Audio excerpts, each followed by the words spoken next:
ತಮಗೆಲ್ಲ ಆತ್ಮೀಯವಾದ ಸ್ವಾಗತ. ಇಂದು ನಾನು ನನ್ನ ಸ್ವರಚನೆಯ ಕವಿತೆಯನ್ನ ವಾಚನ ಮಾಡ್ತಾ ಇದ್ದೀನಿ. ದಯವಿಟ್ಟು ಆಲಿಸಿ.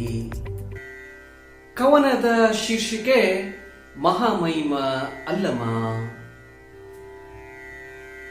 ಭಕ್ತಿ ವೈರಾಗ್ಯದ ತವನಿಧಿ, ಅಂತರಂಗ ಬಹಿರಂಗದ ಶೋಧಕ, ಆಧ್ಯಾತ್ಮದ ಸಿದ್ಧಿಗಾಗಿ ಜನ್ಮ ತಳೆದ ಸಾಧಕ, ನೇರ ನಿಷ್ಠೂರವಾದಿ, ತಾತ್ವಿಕ ವಿಚಾರಗಳ ಮಹತ್ತರ ಗಣಿ, ರೂಪಕ ಭಾಷೆಯ ವಚನಗಳ ವೈಶಿಷ್ಟ್ಯದ ಖಣಿ,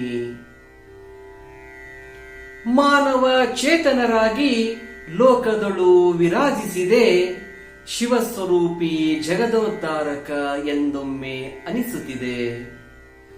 ಅಗಾಧ ಪ್ರಬುದ್ಧತೆ, ಸಾಹಿತ್ಯ ಚೇತನದ ಘನಮಹಿಮ, ಜನ್ಮ ತಳೆದದ್ದು ಸಾರ್ಥಕವಾಯಿತು, ಜಗತ್ತಿಗೊಂದು ಹೊಳವು ಬಂದಂತಾಯಿತು.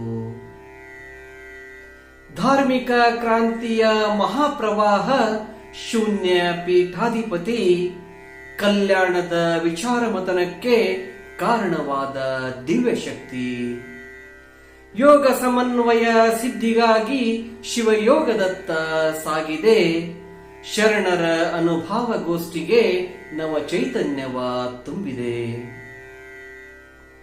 ಅನುಭವದ ಚಿತ್ರಣವೇ ವೈಶಿಷ್ಟ್ಯಪೂರ್ಣ, ಜೀವನವೇ ಅರ್ಥಪೂರ್ಣ, ಸಮಾಜ ಸುಧಾರಕನಾಗಿ ಬಹುಮುಖ ವ್ಯಕ್ತಿತ್ವದ ಮಹಾಜ್ಯೋತಿರ್ಲಿಂಗ ಸ್ವರೂಪಿ, ಗುಹೇಶ್ವರನ ಆರಾಧಿಸಿ ವಚನ ಸಾಹಿತ್ಯ ವಿಸ್ತರಿಸಿದೆ, ಶತಮಾನಗಳು ಉರುಳಿದರೂ ಅಳಿಯಲಾರವು ನಿಮ್ಮ ವಿಚಾರಧಾರೆಗಳು.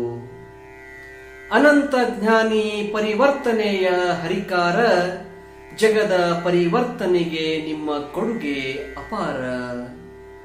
ಅರಸನಾದವನು ನೀನು ಶಿವಶರಣನಾದೆ ಅಲ್ಲಮ, ಅರಸನಾದವನು ನೀನು ಶಿವಶರಣನಾದೆ ಅಲ್ಲಮ, ಸಾರ್ಥಕವಾಗುವುದು ನಿನ್ನ ಸ್ಮರಿಸುವ ನರಜನ್ಮ, ಸಾರ್ಥಕವಾಗುವುದು ನಿನ್ನ ಸ್ಮರಿಸುವ ನರಜನ್ಮ. ಧನ್ಯವಾದಗಳು.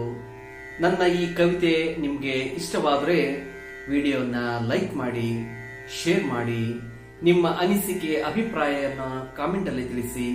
ಅದರೊಟ್ಟಿಗೆ ನನ್ನ ಚಾನೆಲ್ ಸಬ್ಸ್ಕ್ರೈಬ್ ಮಾಡಿ.